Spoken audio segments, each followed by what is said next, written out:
Yo, welcome to Gari Auto Care. I'm Team Wire. Today I have a Peugeot 306. This Peugeot has a problem with check engine. Let me show you. When you drive, there is a check engine on the dashboard. So according to diagnostic machine, we have three codes, but the main one we have cylinder 1 and cylinder 3 misfired, detected, and not sensor. So today I'm going to show you how to solve that problem. When you try to Google the code, it indicates that there is a misfire with cylinder 3 at the same as cylinder 1. So I'm going to do it manually. This is the coil 1. It's okay, the engine is shaking. Coil 2, the engine is doing the same. Coil 3 there's not any shaking, meaning coil 3 is the main character.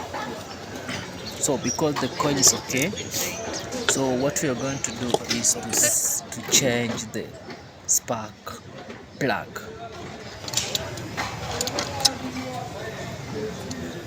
It uses 14mm spline box.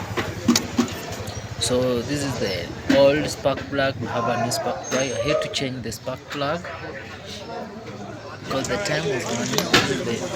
This was the old spark plug.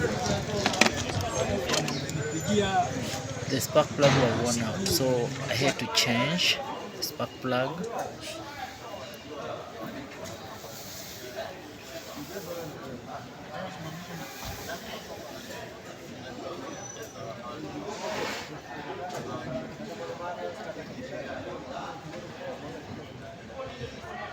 These problems are common on Peugeots.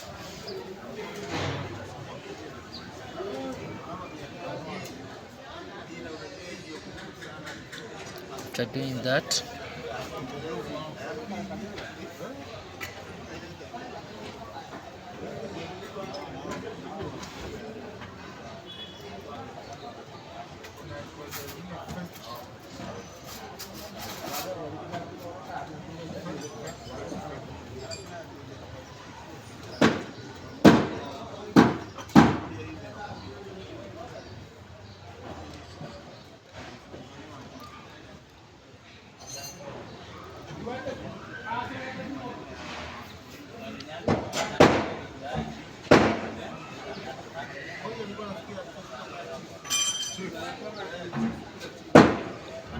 I had to go back, quick erase the code, then start the vehicle.